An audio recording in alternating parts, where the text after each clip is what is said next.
Bueno, eh, buenas noches. Muchas gracias por la posibilidad de intercambiar algunas ideas en relación con Malvinas. Y bueno, muchas de las cosas que han sido dichas antes me parece que fueron dichas del mejor modo posible, así que me siento relevado y puedo hablar sobre algunas otras que me parece que tienen que ver con el planteo de la jornada, que es esto de pensar un proyecto generacional en relación con Malvinas, que si se quiere es una mirada más prospectiva sobre tanto la historia de Malvinas como el conflicto de más larga data con Gran Bretaña. Y lo que a mí me gustaría es plantear alguna serie de cuestiones, de dificultades, mejor dicho, que plantea Malvinas en términos de una, digámoslo así, con mayúsculas, y después lo desarmamos un poco, una retórica patriótica, nacional y popular, en términos de qué carnadura le estamos dando a esas palabras cuando hablamos de Malvinas, pero más ampliamente cuando nos referimos a un proyecto que imagina una idea de patria determinada, una idea de nación determinada y una idea de pueblo determinado. ¿Por qué digo esto? Porque esos todos fueron significantes que, como fue dicho aquí, la dictadura utilizó en el año 82 y fueron los que en gran medida produjeron el amplio respaldo que la recuperación transitoria del archipiélago tuvo. Ese es un hecho de la realidad inobjetable, como también fue marcado. En el año 82 se sabía lo que había sido la dictadura militar, lo que era, mejor dicho todavía. Yo le introduciría un matiz. Se sabía de acuerdo al lugar del país en el que uno estuviera, de acuerdo a la experiencia generacional que tuviera y de acuerdo a el tipo de actividad o tarea que desarrollara, porque para adelantar algunas de las cuestiones, a mí me parece que una de las cosas más interesantes que tiene Malvinas a la hora de pensar política es que es una cuestión que es tanto nacional como federal. Es decir, Malvinas es una excelente posibilidad para estudiar las distintas pertenencias que distintos argentinos en distintos lugares organizan en relación con una causa que parece común, pero cuando uno le empieza a desarmar, no lo es, o al menos no debería serlo. Quiero decir con esto, por ejemplo, que por supuesto que uno podía hacer el clima bélico que se vivía en la ciudad de Buenos Aires durante la guerra y uno muy distinto al que se vivía en una ciudad como Río Grande o Ushuaia en el año 82. Desde proximidad geográfica con el archipiélago hasta la misma situación de estar dentro de un teatro de operaciones o no. Eso hace que los argentinos que vivieron esa época se relacionen de distinto modo con la memoria de Malvinas y prospectivamente con cualquier causa en relación con Malvinas que nos interese plantear. Esa es una cuestión que me parece que es importante. Lo segundo que me gustaría pensar es que, como también fue marcado aquí, y lo marcó la presidenta en el acto del 2 de abril en Ushuaia, hay un doble estándar en relación con Malvinas o en relación con las resoluciones de las Naciones Unidas. Lo que a mí me parecería interesante pensar también es no tanto el doble estándar internacional, o no solamente el doble estándar internacional, sino el doble estándar interno en relación con Malvinas. Es decir, ¿de qué estamos hablando cuando apelamos a algunas cuestiones muy fuertes en relación con la guerra del 82? Y el primer doble estándar que hay que desmontar, me parece a mí, es tratar como sinónimos el reclamo de soberanía y la guerra del 82. Eso es algo que, como fue marcado, empasta tanto la discusión sobre nuestra historia reciente como el sostenimiento de una política firme y constante y coherente en relación con la disputa con Gran Bretaña. ¿Por qué digo doble estándar? Porque Malvinas está atravesada por la historia de la dictadura, sin duda la produjo una dictadura militar, no dejaron de funcionar los campos clandestinos durante la guerra de Malvinas, y de hecho uno de los primeros muertos en la guerra de Malvinas, el integrante del grupo de tareas, que fue Pedro Edgardo Giacchino.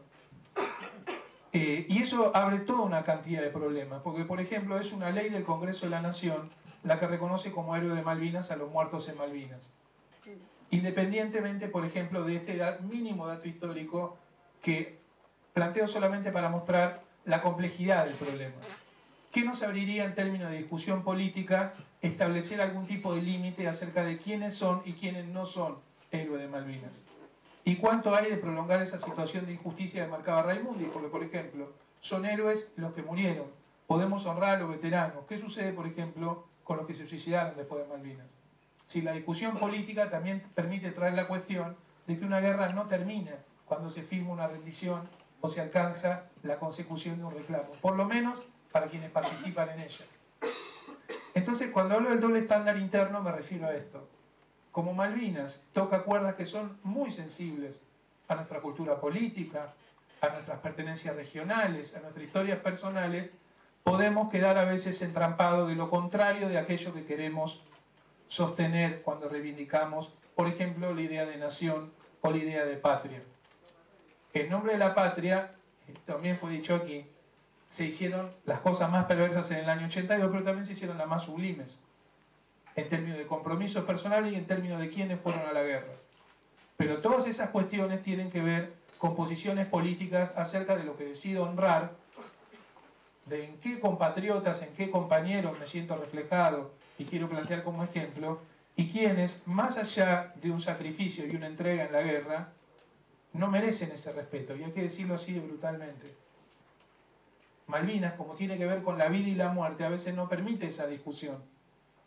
No se trata de meterse con el dolor personal de las personas que perdieron a alguien o que sobrevivieron. Pero en términos de construcción de una pertenencia política y una soberanía popular, yo no sé si es lo mismo honrar a un soldado conscripto que alguien que antes de ir a Malvinas a defender la soberanía nacional secuestraba compatriotas aquí. Yo no sé si es lo mismo y por lo menos creo que sería una pregunta importante. Lo que quiero decir es que las generalizaciones bloquean esta discusión y son tan injustas para quienes fueron, porque entre otras cosas aprendieron en la escuela que tenían que ir. El 82% de los movilizados a Malvinas fueron soldados conscriptos, personas escolarizadas en la escuela pública que habían hecho el servicio militar obligatorio.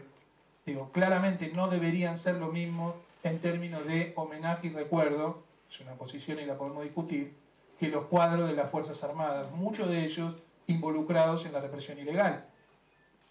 Esto no debería ser un problema y sin embargo es una de las cuestiones todavía más espinosas en relación con Malvinas, me parece a mí, sencillamente porque Malvinas durante toda la década del 80 funcionó fundamentalmente como contraargumento por parte de los reivindicadores de la dictadura cuando recibían las críticas sociales cada vez más amplias por lo que había sido el terrorismo de Estado. Me parece que esa es una cuestión que hay que desmontar también. Y aquí es donde entran las dificultades regionales. Este es un país muy amplio y muy diverso, y lo que aquí puede ser dicho con cierta facilidad es bastante más difícil de sostener en algunos lugares del país donde no hay experiencia del terrorismo de Estado. Y sí, en cambio, son lugares donde todavía hoy hay una visión muy positiva de las Fuerzas Armadas, porque las Fuerzas Armadas ahí construyeron Estado, no reprimieron gente. Aunque aplicar el terrorismo de Estado también es construir Estado. Y esa también es una discusión. Es decir, Malvinas también debería permitirnos imaginar qué tipo de Fuerzas Armadas queremos. Es todo un gigantesco problema. Lo que nosotros no tenemos que permitir, me parece a mí, es que con el argumento de que una causa nacional que involucra muertos que son sagrados porque son los muertos de la patria, con ese argumento se nos impide la discusión política acerca del pasado, es decir, ¿qué nombre le pongo a la guerra? Vamos a decirlo simplemente. ¿Cómo califico desde el Estado en un momento de homenaje lo que sucedió en 1982 y a quienes fueron atravesados por esa historia? Porque si no es claramente la figura que se planteó antes. Nos siguen visitando, recién en la presentación decían, bueno, uno de los libros que yo he escrito es esto, el fantasma de Malvinas. Se puede convivir con los fantasmas, lo que no se puede hacer es no tener ningún tipo de relación con ellos. Porque todo el tiempo nos van a venir a molestar con el mismo tipo de preguntas. No con preguntas nuevas, que de repente sería una cosa útil e importante políticamente.